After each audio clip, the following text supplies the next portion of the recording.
For over half of a century, the St. Vital Agricultural Society has celebrated its fair. Joining us now to tell us all about it and some of the history behind it as well is Enamul Hawk and President Pamela McFarlane of the St. Vital Ag Society. Good morning. Thank you guys both for being here. Thank you. Pleased to be here. So I think, what was it, 1909 that it all got started? That's right. Wow. Okay, let's back up. Let's back up and talk about the history.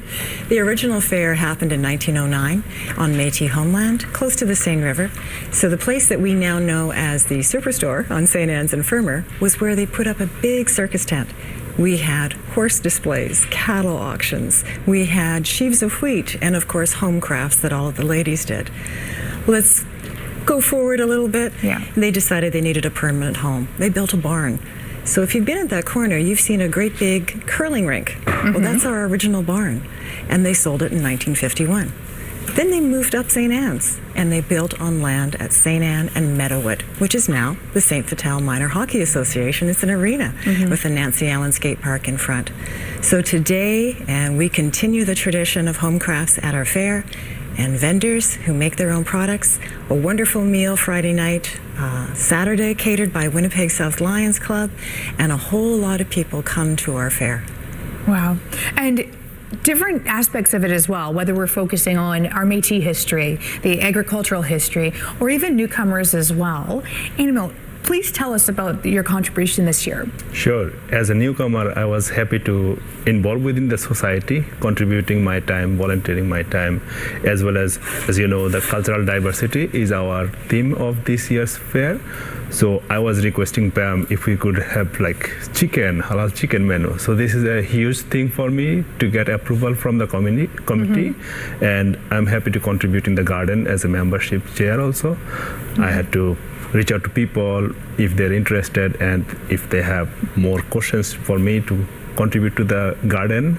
And especially for myself, I'm also a gardener. I have 3 little children. They run around when I go to the field and meet new people here. And I know this is the route, how a newcomer should merge into the society, learn from the elderly here.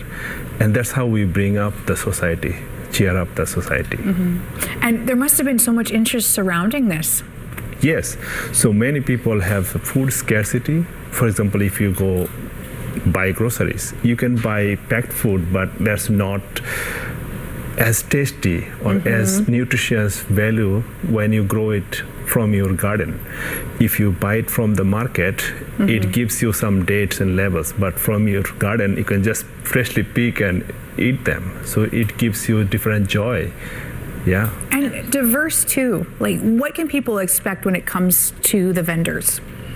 In our vendors, we have everything from handcrafted live oak furniture to handmade crochet toys. We actually have prairie grass-fed meats selling their prairie grass-fed meat frozen, right down to people selling handmade t-shirts, to all sorts of things. And I think that they will really enjoy seeing the fellow that does they call it wood burning, but he makes portraits on wood. Wow. So, and you can purchase them. So it's kind of interesting. We're almost out of time. I don't want to cut you off. When is this happening? We got to get that out first. We open August 8th. We open to the public at 2:30. What happens before that is judging of all of the exhibits in the competition. Oh my gosh. Okay. I hope everyone grabbed their pen for that. We'll have a link on our website as well.